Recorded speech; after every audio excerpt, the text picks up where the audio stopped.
Second half, big second half for the Wheelers here, 8-2 third quarter, and then you put up 20 points on them in the fourth. What changed?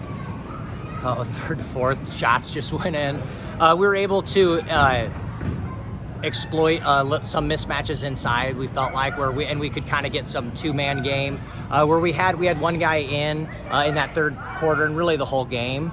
But the problem was we didn't always have him paired with like a shooter making the entry pass, and that's what we really tried to focus on in the fourth quarter, where we had Edward paired with Jackson, or Jackson on the inside paired with Carson, and we were able to kind of work a little bit of that inside out and two-man game, and then we just were able to make our field goal attempts, right, to kind of pull away there at the end. But so yeah, but biggest thing second half, I mean, was defensively we played really well and limited them pretty much in every way.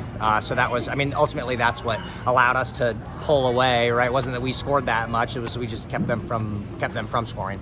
You used two of your timeouts really early in the game. Was it unhappy the way you were defending pick and roll in certain scenarios, or what? Yeah, pick and roll, side pick and roll. So I just think that it's like, I think it's an easy thing to defend. I think it's an easy thing. I mean, not necessarily, but it's certainly an easy thing to see coming. And that's what makes me lose my mind, is like when somehow we get surprised by side pick and roll. UCLA cut, guy setting the UCLA screen comes to set a side pick and roll. It happens every single time. We should know that it's coming, and we did make a little adjustment on it too, because they got shooters, they got guys that are able to knock it down, so we decided to just switch everything, because at first we weren't going to switch, and we're going to stay with Tickner, and of course he's setting it every time, and that made it more difficult. But yeah, side pick and roll, that was the problem. 2 timeouts in a row to talk about side pick and roll. You have been using some interior offense more recently, as we talked about before the game. Were you happy with the way you played down low tonight on offense? Yeah, I was. And I mentioned this a little bit pregame with you, but you know, Edward Miller made me think about interior offense. And to be totally honest, I think when I was 23 years old, I didn't think it was that cool.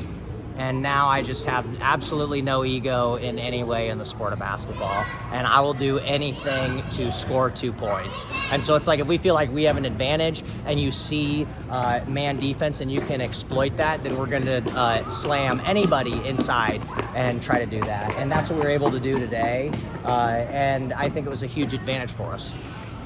Rich had 12 points in the first half, and you guys held him scoreless after halftime. Talk about the defensive approach there specifically. Yeah, I think a lot of it was us switching screens, so we got out higher to contest him, but also just being realistic. We were fortunate that he just didn't make shots, because he still got good looks in the second half. So we were a little bit fortunate there, because he's a really good shooter and just didn't make them in the second half.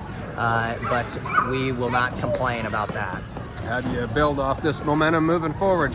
Yeah, so Manning to finish out the season at home, IKM Manning. Yeah, hopefully just maintain the intensity and continue, just like you said, try to ride the wave and take it into our game versus IKM Manning. Hopefully have a good game there and then get ready for postseason. Good to talk to you, Coach. Yes, sir.